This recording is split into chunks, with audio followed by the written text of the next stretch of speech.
From Daily Trust News Center, this is the News Hour. On News Hour tonight. Again, court nullifies PDP governorship primary election in Zamfara. Court remands EFCC chairman Abdurrashid Bawa to Kuje prison. ASU accuses federal government of attempt to turn lecturers to casual workers. And on the foreign scene, Uganda to close schools after 8 children die of Ebola. Hello and welcome to Trust TV News Hour. I am Ibrahim Yusuf. The Federal High Court in Gusau has again nullified the People's Democratic Party governorship primary election for failing to give 7-day notice required to all contestants. The presiding judge, Justice Aminu Bappa, in his judgment, said it amounted to breach of the first defendant guidelines. Bappa held that the plaintiffs are entitled to 7 days' notice before the conduct of the primary election held on the 23rd of September. The report. The judge invoked Section 84, Subsection 1 of the Electoral Act 2022 and declared that PDP cannot field any candidate for the forthcoming 2023 elections. The judge held that the conduct of the PDP governorship primary held on 23rd September is null and void. The court has placed an order for injunction restraining the PDP from forwarding the name of Dauda Lawal Dara as governorship candidate for 2023 elections on the ground of non-compliance with Section 84 and Subsection 1 of Electoral Act 2022. The court also restrained INEC from publishing Lawal Dara as the governorship candidate in Zamfara State for the 2023 elections. Counsel to the plaintiff, Ibrahim Ali, described the judgment as victory for democracy. The court selected today for judgment, and judgment has been delivered in favor of the plaintiffs. The court held that the first defendant, that is the People's Democratic Party, did not comply with the mandatory provision of the Electoral Act, requiring them to give notice to INEC at least 21 days before the conduct of any convention for that party. Very excited. At least all our prayers have been granted. This is a victory for democracy. At least lawyers should be, restrained from filing any frivolous matters that they know that they cannot succeed in court, so that at least our judges will be relieved of all the stress they have been facing in dealing with election matters. Federal High Court Gusau had on 16 September 2022 nullified the primary election conducted by the People's Democratic Party, in which Dauda Lawal Dara emerged as the governorship candidate of the party, and ordered that a fresh governorship primary election be held. A fresh primary election was conducted on the 23rd of September, on which Dauda Lawal Dara emerged as the PDP Zamfara State governorship candidate. Ibrahim Shehu and Hafiz Mohammed did not participate in the exercise, but insisted a suit challenging the process. And an Abuja High Court sitting in Maitama has remanded the chairman of the Economic and Financial Crimes Commission, EFCC, Abdurrashid Bawa, for contempt of court. The EFCC chairman was convicted on Tuesday in relation to the anti-graft agency's failure to comply with an earlier order of the court. The court had ordered the FCC to return to a defendant, a former director of operations at the Nigeria Air Force, Air Vice Marshal Rufus Adeniyi Ojawo, his Range Rover and 40 million naira. The FCC had arraigned Ojawo on a 2-count charge before Justice Muawiyah Baba Idris of the High Court of the FCT in Nyanya in 2016. In a suit filed by the plaintiff's lawyer, R.N. Ojabo, they complained that the FCC declined to comply with the order for the release of his seized property made by the court in a judgment delivered on November 21, 2018. However, the presiding judge, Justice Chizoba Oji, in a ruling on Tuesday, held that the chairman should be committed to prison at Kuje Correctional Center for his disobedience until he purges himself of the contempt. EFCC spokesperson Wilson Ojuaren, however, said the commission will appeal the ruling. Now, in an earlier interview, we had Inebehe Effiong, a lawyer who shared his thoughts on the implications of the order. What it entails is that the chairman of the EFCC is in contempt of the order of the court, having been given an opportunity to assuage the court and also obey the valid order made by the court in 2018, which ordered the commission to return the sum of 40 million naira and a Range Rover belonging to the said retired A Vice Marshal, which EFCC disobeyed. The court has now committed him to prison for contempt. So having been found guilty of contempt, he is now expected to serve a term of imprisonment. Now, this is just one of the ways by which a court can have the order made by it enforced, which is by the issuance of what we call Form 48 and Form 49. So those forms having been issued and the EFCC having failed to act on them, the court has the power to make that order. And to politics now, where presidential candidate of the All Progressives Congress, Bola Tinubu, has promised farmers that agricultural transformation will be one of his major economic drivers if elected president in 2023. Tinubu said this at a town hall meeting with representatives of agro-commodity groups from the 19 northern states in Minna, Niger State. He urged heads of cooperatives and associations of farmers to mobilize their members to vote for APC, which has a plan to develop the agricultural sector from subsistence to commercial level in order to achieve food sufficiency in the country. He said the meeting was one of the critical engagements to enable him understand the challenges facing farmers and farming activities in order to achieve food sufficiency through mechanized agriculture and improved value chain. Hope is now renewed. Confidence is back.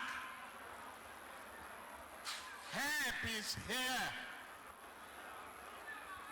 Prosperity is with the farmers, and they are all here.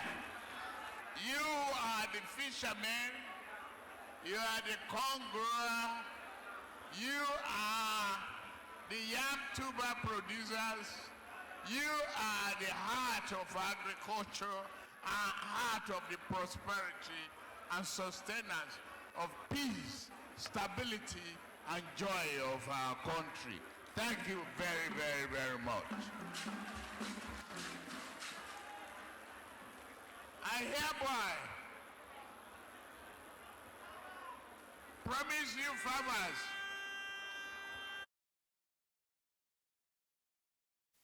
And Oyo State Governor Seyi Makinde has assured the people of the state that the Fashola Agro-Industrial Hub project in Oyo West local government will produce its processed farm produce by 2023. Governor Makinde gave the assurance during an inspection tour of facilities of the Agro-Industrial Hub. Agriculture is the mainstay of Oyo State's economy, and the state's executive has made its intention of transforming the farm settlements into the state to 9. Governor Makinde, who promised to transform the state's agricultural sector into a multi-billion-dollar business, called on relevant stakeholders to partner government to reposition agriculture. In terms of the quality, I think the quality is okay. Surely we're moving, but again, until we completely deliver, I'm not always satisfied. So that's why I'm putting pressure on my people that we must double up our pace and deliver. And I think I'll incentivize them, whatever it is that they need to make the job move a little faster, I will do for them. Now, for the 2023 elections to be successful, journalists have to fully support the activities of the Independent National Electoral Commission. Nasarawa State INEC Resident Electoral Commissioner Othman Ajidagba stated this when he hosted the executive members of Nasarawa State Council of the Nigeria Union of Journalists in Lafia. Ajidabwa said the electoral body cannot achieve its goals without sincere contributions of the media, considering the roles journalists play in behavioral change. He said due to the circumstances the country finds itself, the 2023 elections will be crucial to the citizens.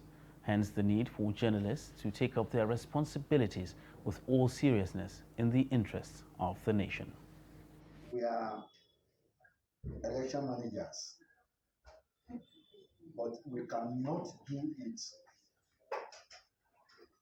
successfully without the synergy between us, and especially the journalists. It is the journalists, anytime, anything we do, and anytime we do it, it's the journalists that will let the public know. It's the journalists that will inform the public. Now to matters of security, where suspected bandits on Tuesday abducted the Catholic priest of Idom, Reverend Father Abraham, in Kache local government area of Kaduna State. He was picked at his hometown, Kuruminsara, in the early hours of Tuesday. Details of how the incident happened remain sketchy, but he was taken away by his abductors to an unknown destination. The State Christian Association of Nigeria chairman, Reverend Joseph Hayab, confirmed the abduction. And he said a lot needs to be done to secure residents from criminal elements terrorizing the people across the state. Meanwhile, residents of Kaduna Metropolis have welcomed the federal government's decision to restore train services along the Abuja-Kaduna route. While reacting to the announcement by the Minister of Transportation on Monday, a cross-section of the residents called for strict security measures to be put in place to avert any attack by terrorists. The report. The Nigerian Railway Corporation (NRC) has suspended train service along the Kaduna-Abuja route after terrorists attacked a train, killing some and abducted several others, who have now been released. With the release of the last batch of kidnapped victims, Nigerians were curious to know when trains were going to resume operations. The recent announcement of resumption by the Transportation Minister has elicited different reactions from Kaduna residents. That's what they're supposed to do. They're supposed to do their own assignment, their own work first, before they will come and be telling us this, that, this. No. Like, okay, now let them start from preparing when the thing is going to start. And immediately they realize that, okay, this is going to kickstart so date. Let them come and report to us. Not that. When we check this train transportation, people are so skeptical to board a plane from any location to the other simply because of what happened. I'm talking about insecurity now. But with this new development, I think government must have taken a very proactive measure that will fight against insecurity. My own point of view, it is a good development, but I want the federal government, under the leadership of my president, our president, the President of Federal Republic of Nigeria, President Muhammadu Buhari, to ensure that adequate security should be provided. It's a good development because a lot of people are finding it difficult to travel by road. So I think resuming back on the rain is a very good development because it will reduce a lot of costs and the people and their fear. Although the federal government has promised to put security measures in place to avoid attacks on trains, the residents are reminding the government on the need to walk its talk to avoid loss of lives and property. What I want to tell the federal government, please, they should look over into it and put enough of security, because we are having lack of security in this country. That is why all this thing is happening. Yeah, government are trying their best to make sure there is a lot of security, because the insecurity is going to cause a lot of problem to the individual. So government are trying their best to make sure there is a lot of security. Just for example, this morning, I overheard our minister saying that they've already fixed surveillance that will be going alongside with the train. I think this is a very good development, and people will also have that confidence for them to go back to this train, traveling with train.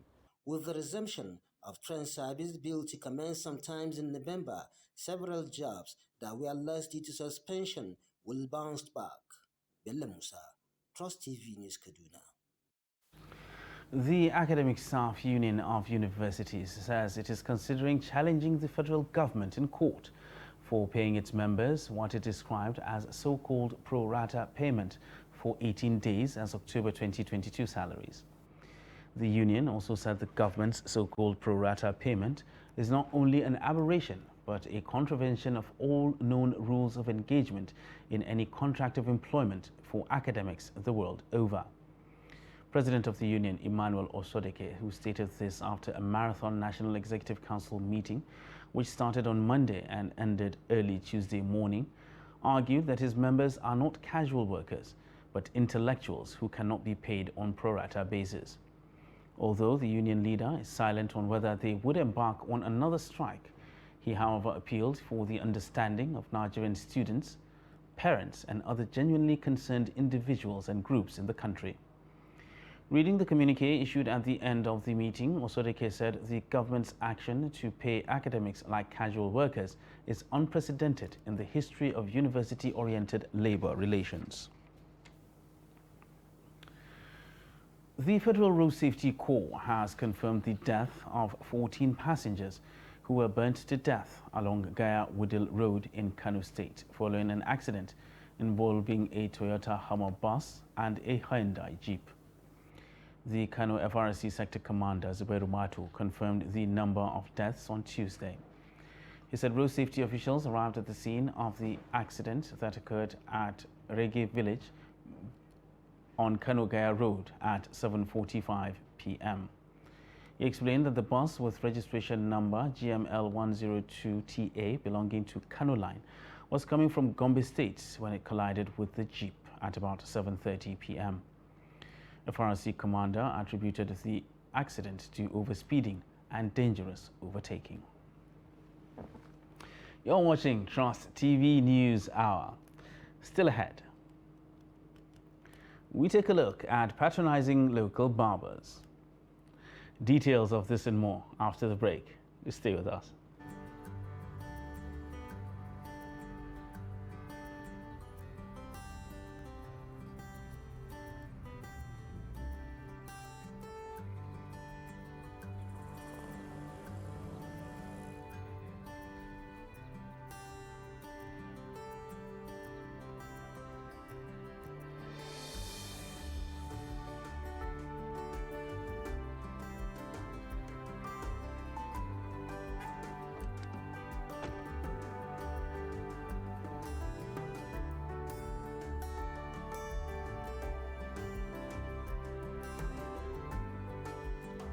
At Taj Bank, we are a non-interest bank like no other.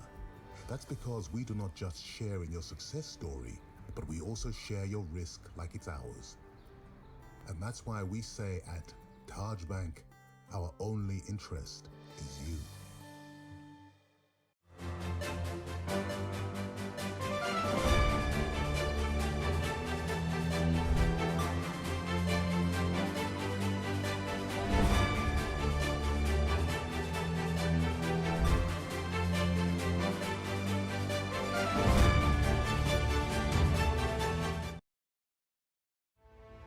This is the road leading up to the Lokoja Bridge from Abuja, and as you can see, tankers carrying fuel, trucks carrying livestock, perishables, and commuters trying to make their way from point A to point B have all been slowed down as a result of the flooding going on in Lokoja.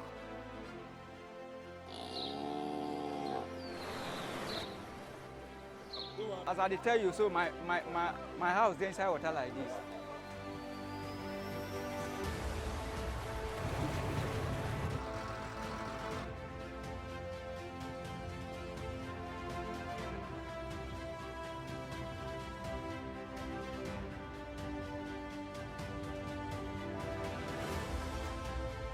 This is my house. This music is my house.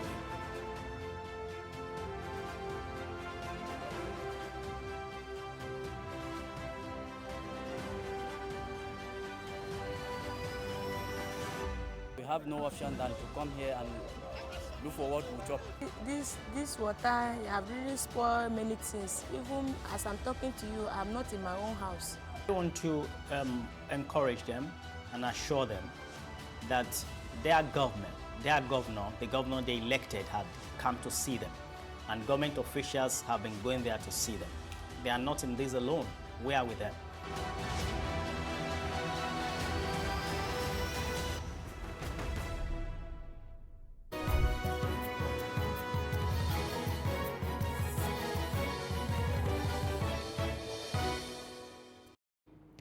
Welcome back, and thanks for staying with us on Trust TV News Hour. Now let's recap our top stories.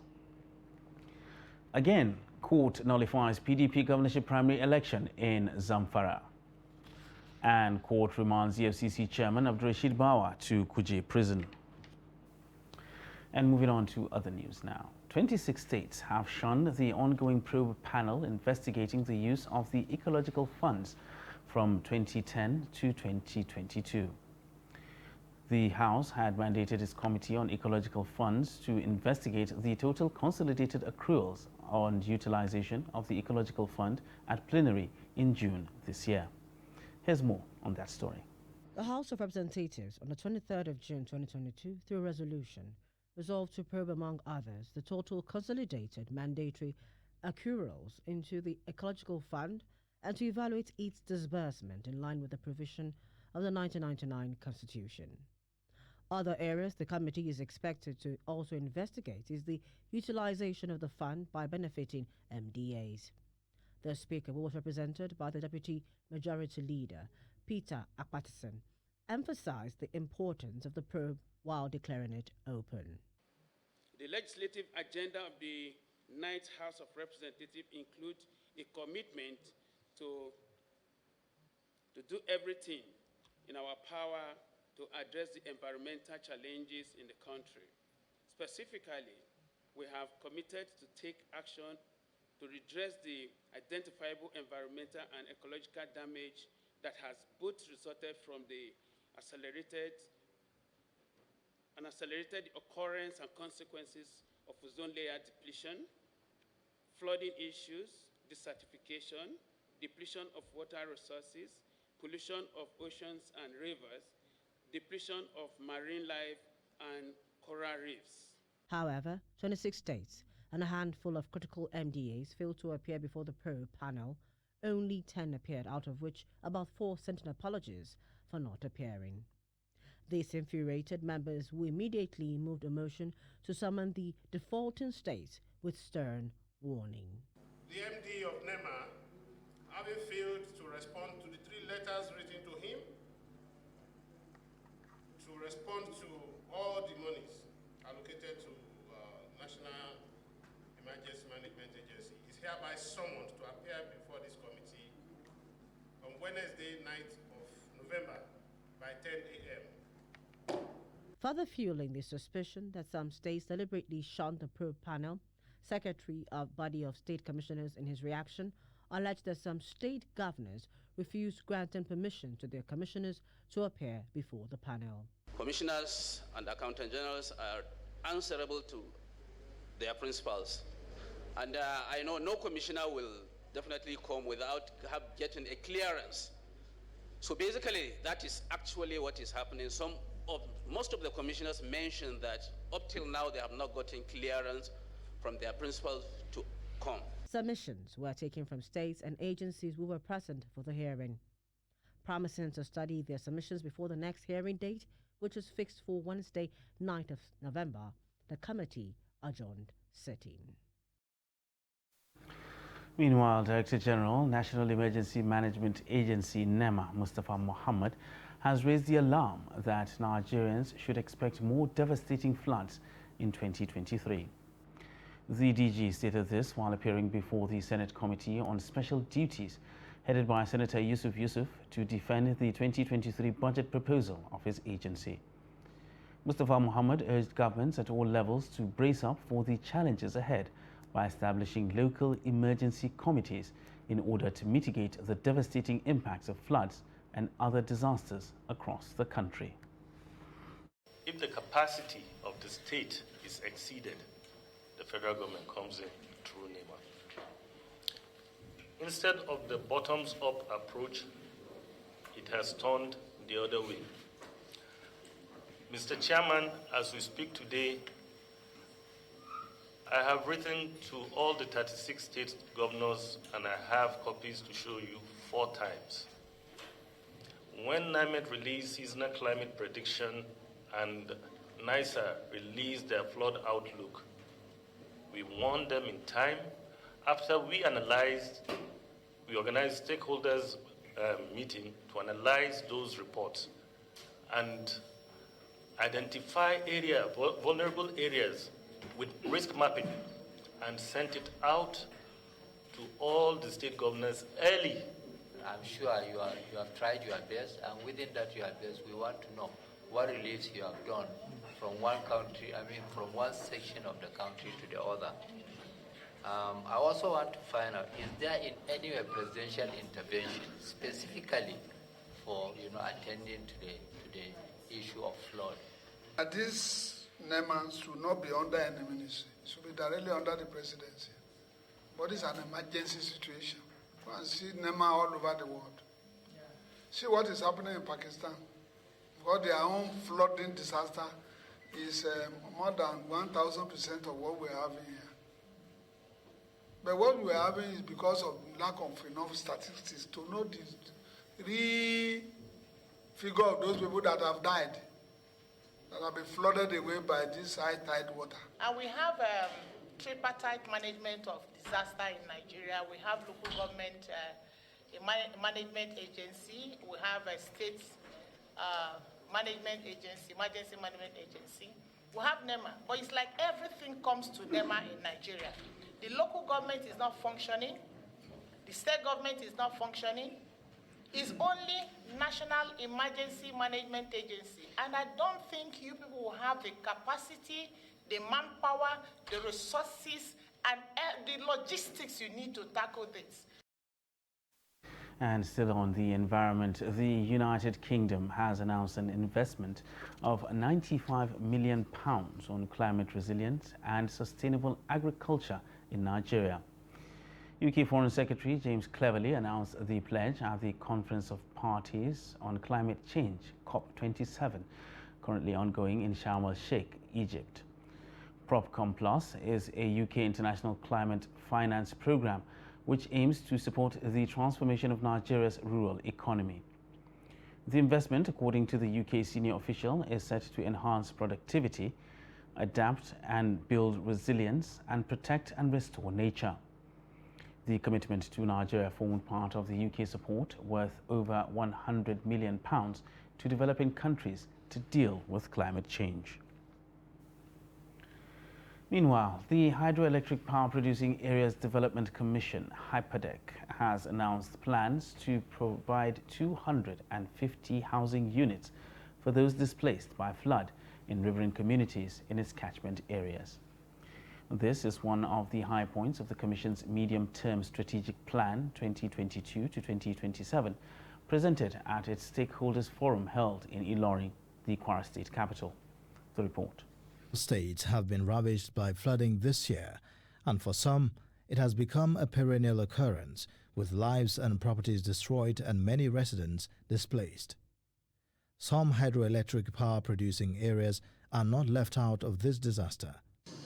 We know that we've got 3 dams upstream here: the Niger, the Kainji, the Jeba, and Shiruru. And my problem is, can you get a researcher paid on your funds, not necessarily for a degree, but if it goes for a degree, good, that can coordinate the events of water from upstream, coordinate it so that Kainji can let go its water earlier, and then they can coordinate with Shiruru, release water now. Because what happened this year was a deluge. Even areas that were never flooded before got flooded.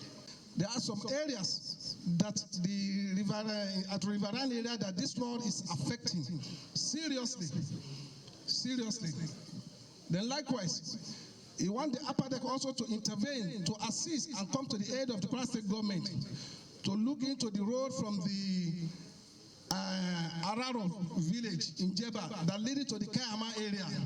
because that area is where the paper mill forest was before in the 70s. This is why the Hydroelectric Power Producing Areas Development Commission is now set to provide 250 housing units for some flood victims. And the issue of intervention to communities that have persistent flooding, we don't have that much challenge in Kwara from our report.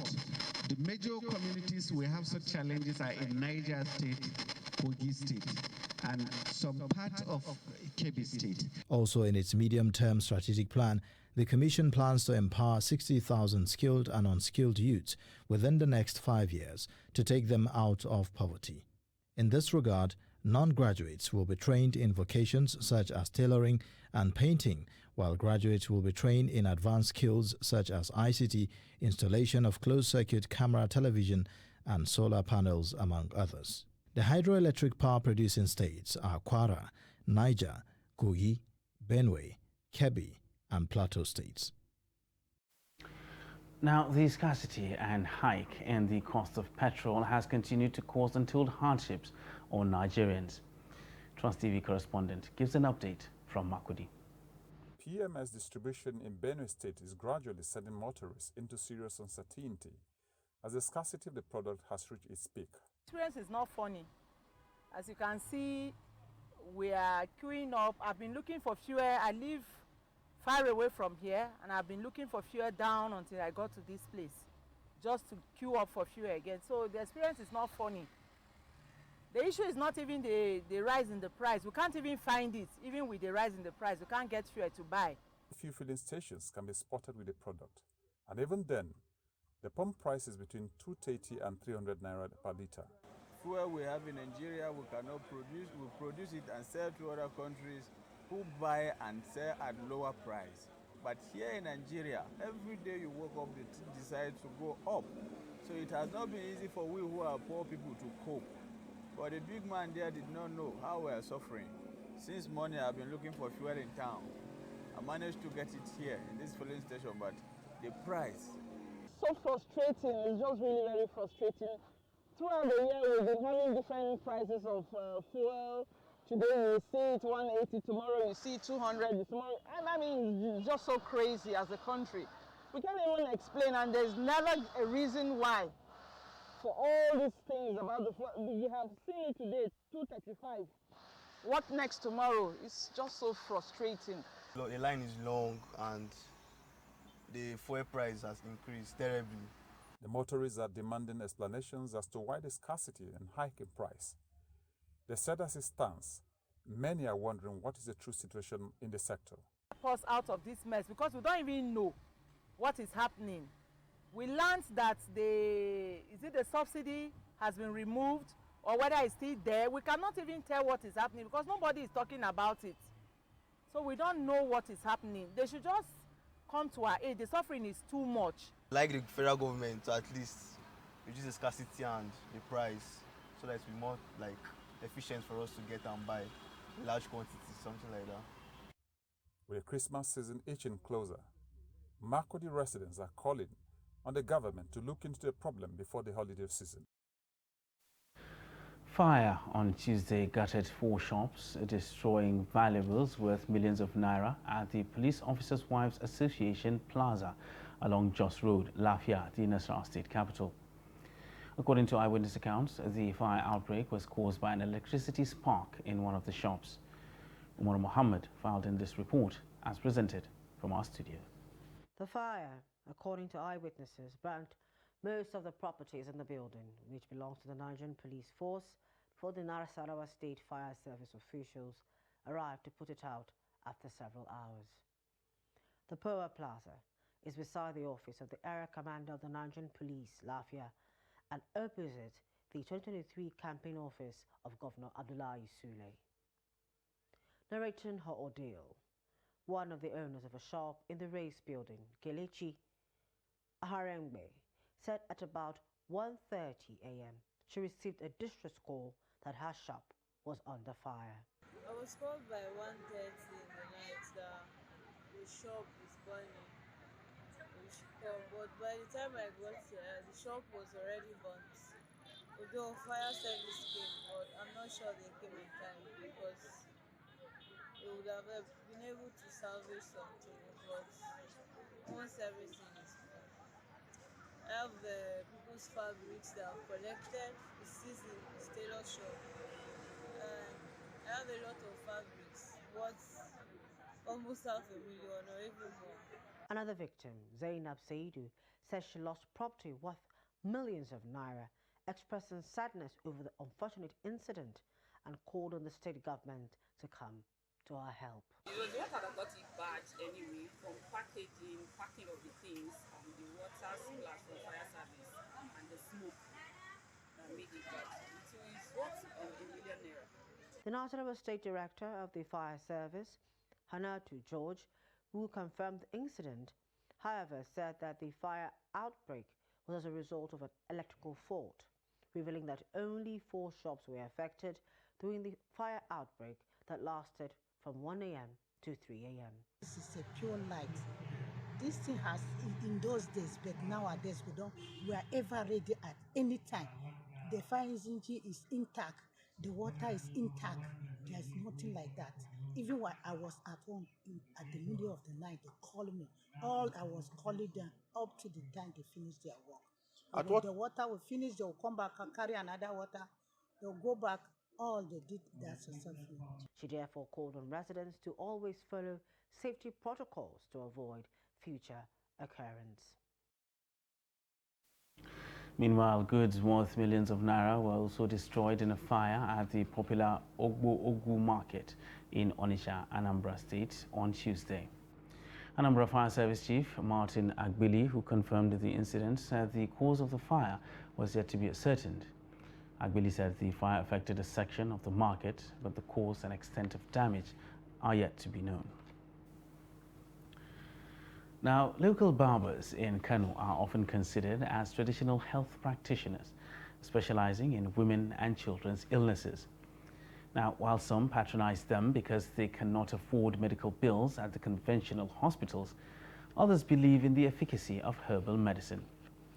In this report, Trust TV's correspondent meets with one of the herbal medicine practitioners who believed that the practice can help reduce pressure on conventional health institutions if properly supported by the government. His report. For several months, Habiba Sani has been suffering from menstrual problem leading to a frequent abdominal pain. Despite her repeated visit to the hospital, her problems still persist. But with the help of this traditional physician, Habiba is now free. Ina fama da ciwon mara, daukewa al'ada, na yi kusan shekara ɗaya al'ada ta bata zo ba, amma cikin ikon Allah tun da na zo yake bani magani yanzu komai na ya dawo daidai. Wallahi magungunan shi alhamdulillah ba abin da zamu cewa Allah sai godiya. Operating opposite the exit gates of the Aminu Kano Teaching Hospital, Musa Kawu is an itinerant barber, otherwise known as Wanzami among the Hausa people. He specialized in offering traditional health assistance to mostly women and children. An taɓa miki aikinsa a asibiti ko ba a taɓa ba. A practice Musa inherited from his mother. Muna ba da maganinnukan cutuka. We do give medicines of various diseases as we inherit from our parents. These diseases include those of children and adults. Although believed to be effective by many, especially these women who queue in here on a daily basis, but conventional health practitioners argued that this unorthodox practice is a double-edged sword. Traditional medical practice has been recognized by the World Health Organization as well as the Medical and Dental Council of Nigeria to such an extent that the Medical and Dental Council of Nigeria registers traditional medical healers. One cannot completely rule out the possibility that there is some benefit to be derived from such a practice. But then, on the other side, many of them try to do a practice where some mysterious activities are involved. But not for people like Musa, who believe that with strict supervision and regulation by government authorities, Traditional health practice can significantly reduce the burden and pressure on conventional healthcare institutions across the country. Idris Jibrin, Trust TV News, Kano. Now, what comes to your mind when the woman is tagged as the breadwinner in a family where the man is still alive, healthy, and not incapacitated? Now, answers to this question have more often than not elicited different reactions or outright judgment from people for one reason or the other. In this report, Noel Samson takes us through the path of this rather tricky issue and speaks with experts on how best to handle such a situation. The term breadwinner is thought of originated in the UK in the 1820s. Bread from that time to date is considered as a daily necessity in the home. Providing bread and other daily necessities is what has gradually accepted as breadwinning. Traditionally, the father or the man of the house is originally vested with the responsibility of providing for the day-to-day running of the home. However, with women now sharing in the responsibility, the term is gradually assuming a different meaning. When you have a woman earning more, maybe $1 million in a month, and the husband is earning like 300,000, and probably they are living in Abuja here, or they are living in Lagos, or any parts of the country. Definitely, if you look at it, the gap is so wide. Now, things like this, we've seen situations where this may be the base of the end of that marriage before you know it. So it now comes to the point where the two individuals involved in this marriage, which is the man and the woman, coming to sit down together, having understanding and communication. To all women outside there, if you are the breadwinner, in your own home, it calls for a need for you to have a clearer and a healthy communication with your partner if you're married. However, different individuals have different notions concerning the issue of the woman being breadwinners in the family. Some men of these days now, they are just lazy. Men are lazy. And so the painful part of it is that sometimes when woman they provide, woman can do everything in house. The husband self, they not even appreciate women. And when once man taking care of many things in our home, feeding the husband, feeding children, before you could, people will hear it outside that they are the one taking care of the. She will not be happy with the husband. You see the husband as a lazy man, a man that doesn't have sense. That other men are out there looking for. She forgot that from the beginning it wasn't like that. This situation where women in the homes where there are men assume the role of the breadwinner has led to crisis for several reasons. Experts have advised that adequate communication and understanding between couples will help solve the problems caused by women being breadwinners in the family. Noel Samson, Trust TV News, Abuja. You're still watching Trust TV News Hour. The news continues after this break. Please stay with us.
Welcome back, and thanks for staying with us on Trust TV News Hour.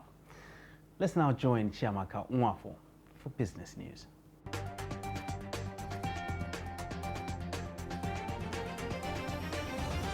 The federal government's expenditure in the first 6 months of 2022 exceeded revenue by 6.23 trillion naira, according to latest figures obtained from the Central Bank of Nigeria. According to the second quarter economic report on fiscal sector development compiled from the Office of the Accountant General of the Federation and Central Bank of Nigeria staff, estimates the federal government recorded 3.2 trillion naira and 2.74 trillion naira fiscal deficit in the first and second quarters of 2022. The drop in FGN expenditure compared with the decline in FGN retained revenue induced a contraction in fiscal deficit in the second quarter of 2022 from first quarter report. It, however, exceeded the federal government's fiscal deficit budget of 1.6 trillion naira for the period under review. Driven by reduction in capital spending, the provisional aggregate expenditure of the FGN fell by 17.1% and 11.4% relative to the level in the first quarter of 2022 and the quarterly target, respectively. The provisional aggregate expenditure of the federal government of Nigeria amounted to 3.79 trillion naira in the review period. The Bureau of Public Procurement, BPP, says there is an urgent need to revise Nigeria's procurement documents to address inadequacies observed by ministries, departments, and agencies, MDAs. BPP Director General Merman Amadu, while speaking in Lagos on Tuesday at a stakeholders workshop on the review of draft for the standard leaving and contracting documents, said the existing documents were developed in 2009 and last updated in 2011. Amadu, who was represented at the event by the Director, Energy Infrastructure, BPP, Babatunde Kuye, said the ultimate objective was to ensure transparency and promote competition. Other objectives, he said, included cost-effectiveness and professionalism in the public sector procurement system and disposal of public assets in line with global practices. BPP, the Bureau of Public Procurement, is the regulatory authority responsible for the monitoring and oversight of public procurements. And finally, in the stock markets, it was a bearish session on the floor of the Nigerian stock on Tuesday, as the all-share index dropped by 1.82% to close at 43,461.60 points from the previous close of 44,269.43 points. The market capitalization declined by 1.82% to close at 23.672 trillion naira from the previous close of 24.112 trillion naira, shedding 440 billion naira. An aggregate of 249.9 million units of shares were traded in 3,283 deals valued at 2.5 billion naira. The market breadth closed negative as 12 equities emerged as gainers against 19 equities that declined in their share prices. And that's it on Business News. I am Chiamaka Nwafor.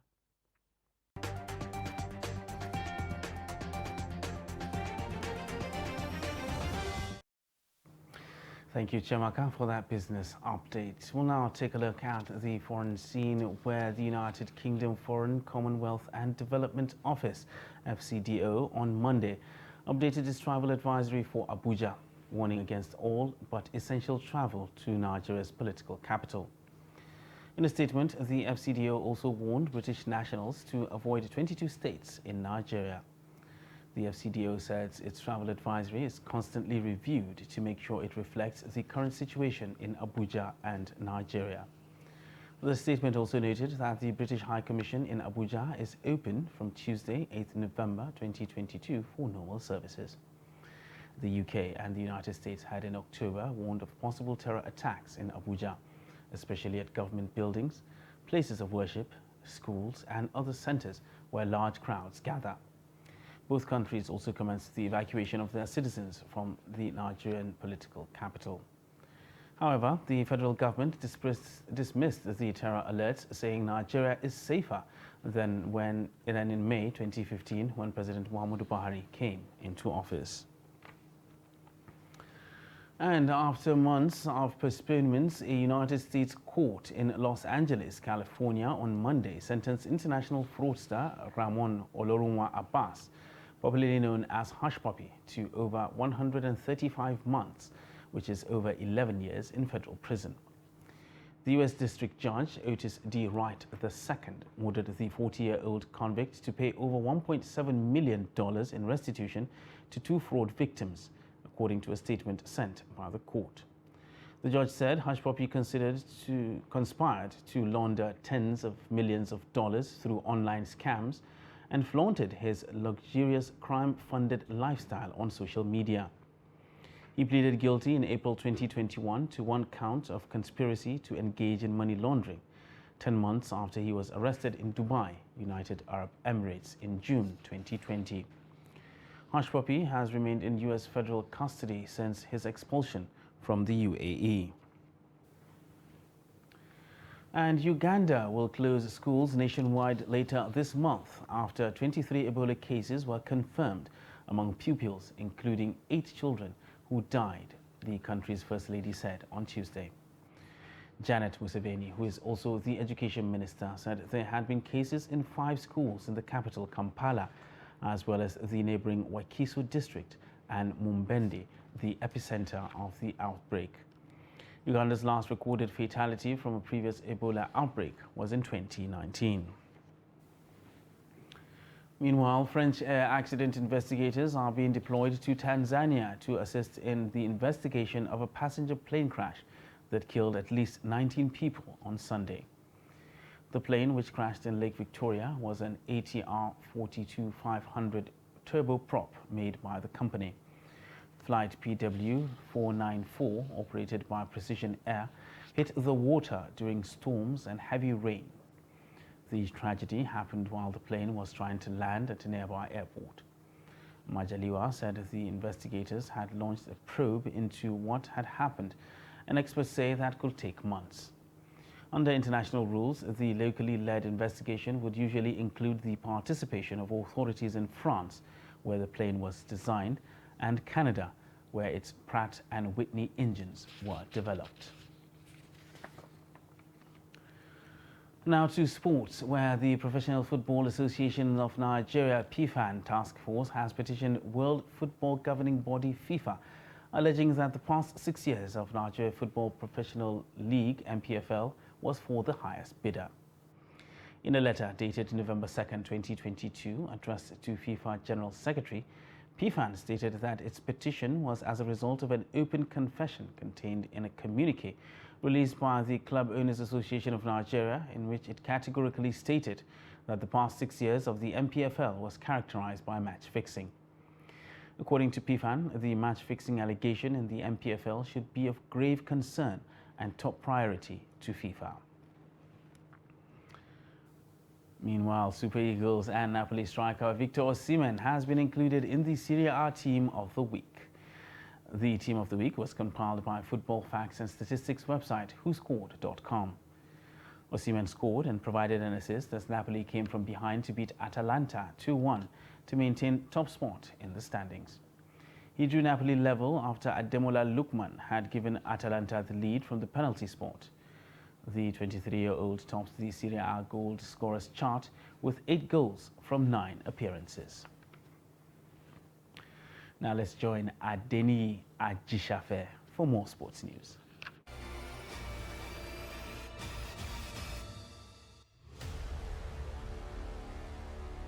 The 2022 edition of the Sheroes Award has been held in Abuja to celebrate people that have added value to the development of women in sport. Poetic renditions and performances from artists set the stage for the event. 13 recipients were honored with various awards to celebrate their achievement in sport. FC Robo Queen striker Monday Gate won the Rising Stars Award as coach Bankole Olowokere, who coached the Falconets to a 3rd place at the 2022 FIFA Women Under-17 World Cup in India, went home with Shiro Award for Coach of the Year. African Footballer of the Year for Women, Asisat Oshoala, took home the Best Footballer Award as world record holder in 100 meters women hurdles. Tobi Amusan won the Shiro Sportswoman of the Year. FC Robo Queens coach Emmanuel Osahon was celebrated as the Best Women Developer of the Year, while Lagos State Football Association, led by Sheyi Akiomi, was adjudged the most outstanding women football development football association in Nigeria. First African and first woman to win the 5th Pro Merit Award, Aishat Aromire, was also celebrated. Lagos State FA Chairman Sheyi Akinomi, while delivering a keynote address, informed guests that women football is the next big thing. He, however, called for support for women development in sport. What I've seen today has given me a lot of further hope in the development of football, and in particular women's football in Nigeria. This will not only encourage the footballers themselves and the coaches and the backroom staff, but also people who will invest in women's football. Women's football needs investment, and people have now seen, or will now see even more. There are people behind the scenes who recognize that the next big thing in Nigerian football is women's football. Poet Sherich Ede, while appreciating the opportunity given her to showcase her talent, says she would also love to be an athlete like Tobi Amusan. Well, I just saw wonderful women getting what they deserve, and I feel like men don't appreciate what women do, and this was a great way to show them how to appreciate it. And then for racing, it's Tobi Amusan. While calling for special support to help discover more talent in sport, Chairman of Shiro's Award, Paul Ede, expressed delight for the award that recognizes some great Nigerians who have added value to the development of women football and other sports. Well, for me, I've always believed that any project that does not have a legacy or an enduring existence is not worth venturing into. And that is why the Shiro's Award has entered its 3rd edition this year. Certainly, I won't beat my chest to say this is the best, but I can assure you that this is the best when you compare this to the past 2 editions before the 3rd. This is the 3rd edition of Shiro's Award, which precedes the ongoing Shiro's Preseason Football Tournament taking place in Abuja. That's Sport News. I am Adeni Ajishafe.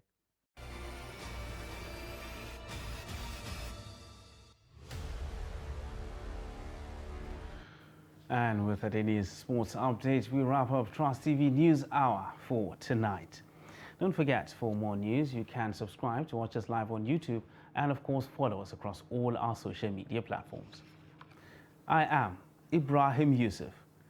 Thanks for watching.